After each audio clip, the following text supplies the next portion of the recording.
Kelly Kroll. Hey, Coach, I know it's only one day later, but when you said you might have an update on Bogey's, at least timeline, a little bit later in the week, is there any more that you know today?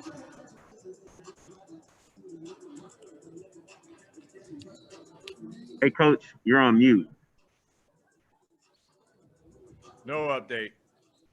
Okay. With him being down, who and how would you like to see some of the other guys pick up what they can in that area? I know it's been next man up mentality all season long for you guys, but we need everybody to be better, really.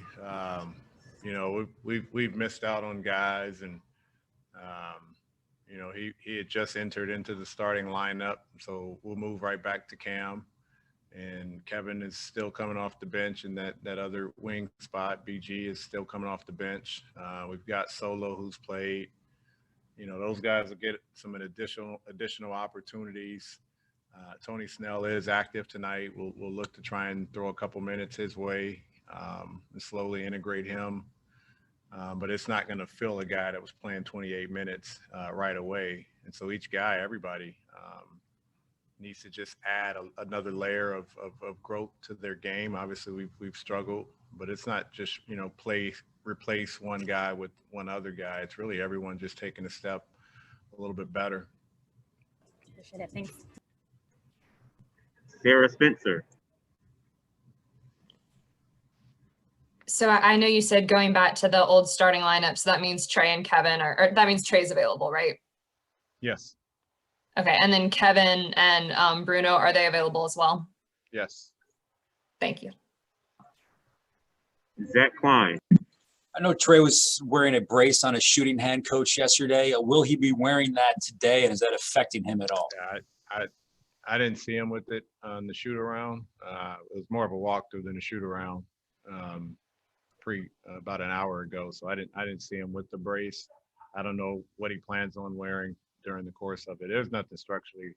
He just said it was sore. So I'm not sure if he's going to play with one on if he feels confident. Okay. And just to confirm, you said you don't have a best case, worst case on Bogey yet. I have no update on Bogey. Okay. Thanks. Brian Seltzer. Hey, LP, hope you're good.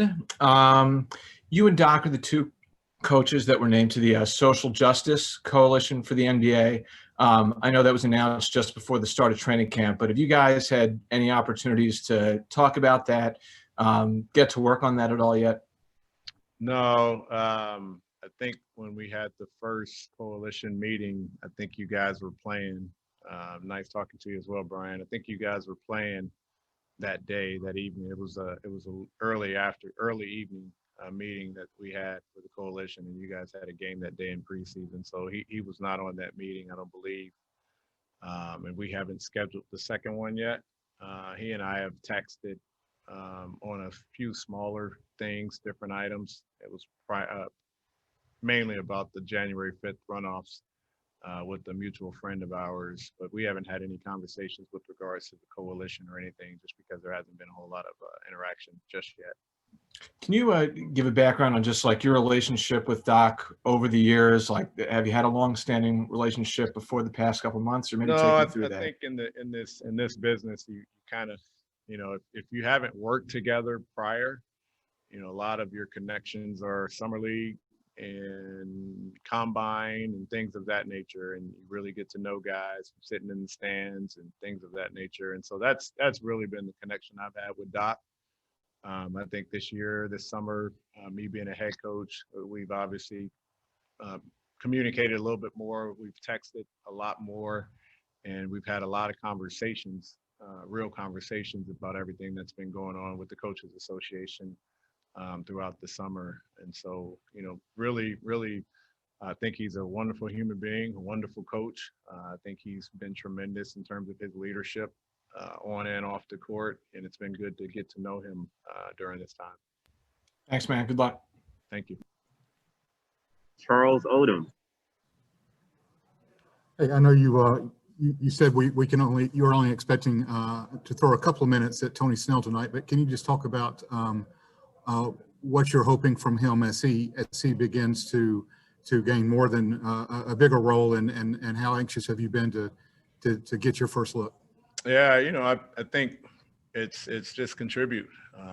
You know, it may not be a long stretch. Don't know if he'll get in. Don't know what type of stretch it will be. He's on a 12 to 15 minute restriction, but I doubt we even get to that. Just contribute. You know, we threw in Nathan Knight the other night in the game the other night, and he had a nice deflection. And the game before, he created an offensive rebound possession. You know, for Tony, who's going to be on a minute restriction to start, he's coming off an injury. Still getting his legs underneath him. We know he can shoot. We know he's been an efficient player, but just make an impact. You know, we're not going to ask too much of him. I just hope he can get out there and kind of get himself going and feel the comfort of some new teammates and contribute in any way that he can. Justin Felder. Hey, Lloyd. In 4 of the last 5 games, Trey has only gotten to the free throw line 5 or fewer times after getting there in double digits at the beginning of the season. Is that a function of how teams are defending him, or would you like to see him be more aggressive? Well, I think it's both. I would love to see him be more aggressive, but I also believe that teams are playing their game plan. You know, keep your hands back. You know, try not to crowd them too much. Put them in different positions. You know, I think we would all game plan accordingly to anybody that's getting to the free throw line at that type of rate. And as hard as it is, you have to have that type of discipline, and the teams that we've played have done so. And you also want to encourage Trey, who knows how to get to the free throw line, to stay aggressive and to stay true to who he is. Get downhill, use the pick and rolls, look for your shot, bring the defense up the floor. And when they start crowding, because you're making shots, because you're bringing that aggression, then you can get back to creating those foul opportunities. But I think it's a combination of both.